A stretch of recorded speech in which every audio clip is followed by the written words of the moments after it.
New tonight at 10, court documents show new allegations of domestic abuse against former Arkansas State Representative Austin McCollum. He was arrested last weekend, accused of attacking his wife. His wife, Ragen McCollum, filed for divorce today and is asking for full custody of their children. 5 News reporter Taylor Howard joins us now after reading through a petition for an order of protection that she filed this week that details that alleged abuse. Taylor?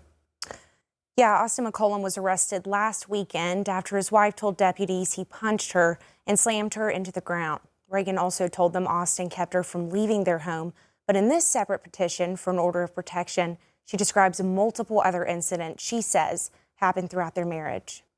One of those incidents, Ragen McCollum says, happened after the family came home from a trip. She writes that the two were arguing in the car, and when they got home, she got out and tried to get away from him. She says he then, quote, drove the car forward into her.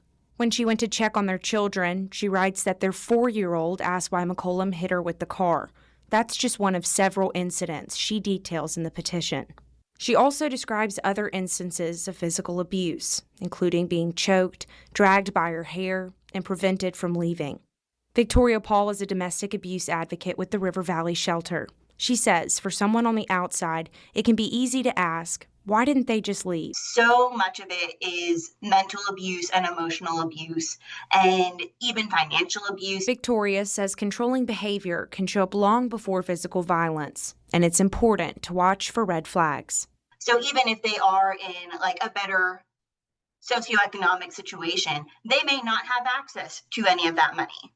If they are wanting access to your phone at all times, if they're wanting your location at all times because they don't trust you, if they are being controlling, trying to control where you go, who you talk to, what you do. If some of this feels familiar in your own relationship, she says you don't have to be ready to leave before asking for help.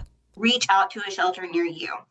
Even if you're not comfortable leaving yet, you can talk about a safety plan. You can talk about what resources are available. You can talk about what options you might have just to plan to keep you safe.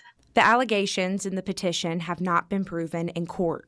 We reached out to McCollum's attorney about the new allegations, but he tells 5 News he will not be commenting at this time. McCollum resigned from his District 8 House seat this week, but remains the only candidate for Benton County judge.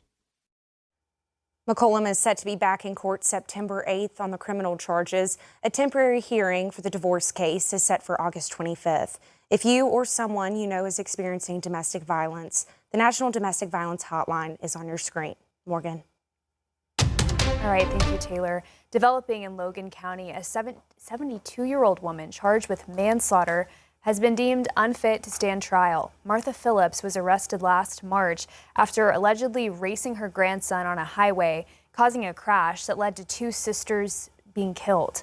A court-ordered evaluation from last month determined that Phillips has extensive and serious medical issues and is not capable of assisting her own defense. Phillips pleaded not guilty to the charges. It's unclear if Phillips will face a jury or when her next court date will be. Well, a game store in Bentonville was burglarized early Monday morning as hobby shops across the country have become increasingly targets of break-ins. The owner of Gear Gaming says this is not the first time this has happened. You can see in this surveillance video on your screen, about 1 a.m. Monday, a masked man shot through the glass, entered, and began taking everything in the glass case. He later returned to retrieve the shell casing and then grabbed even more merchandise.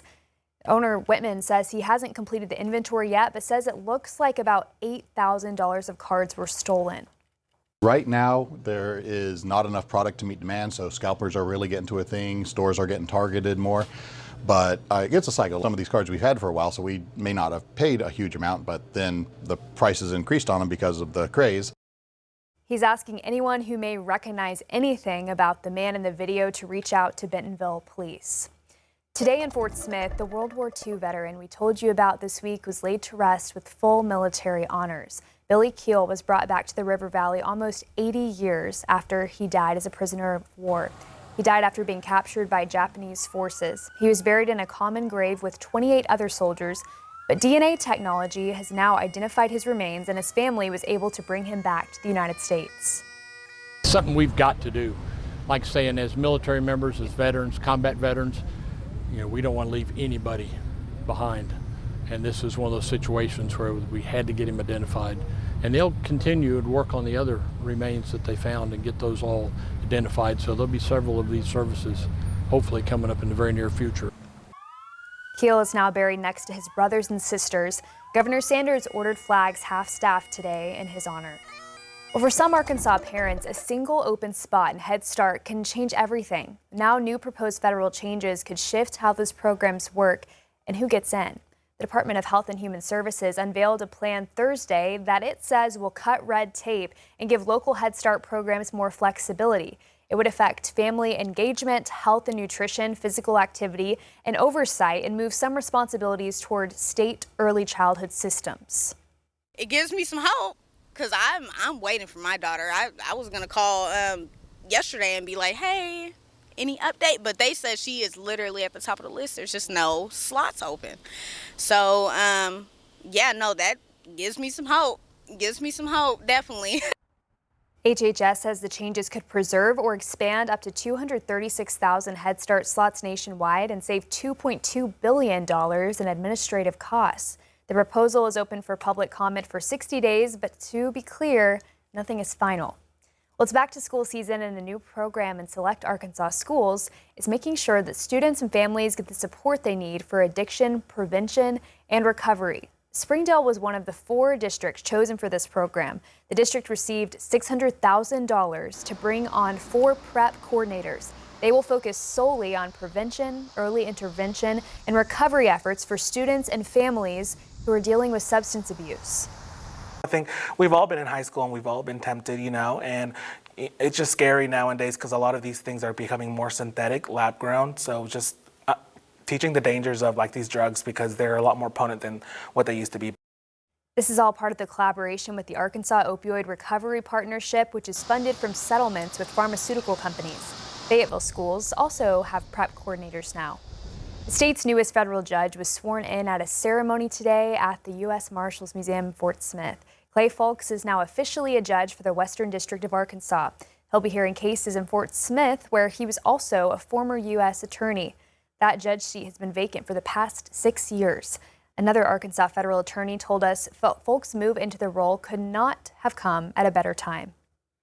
There's only 3 active federal judgeships in the Western District. You've got Judge Brooks in Fayetteville, and then you had Judge Hickey in El Dorado. And so having the seat empty in Fort Smith was a significant strain on the district. Their caseload is significant, so the arrival of Judge Folks couldn't have come sooner. Folks was nominated by the president last November, confirmed by the Senate in February. He was also the former deputy prosecutor in Benton County.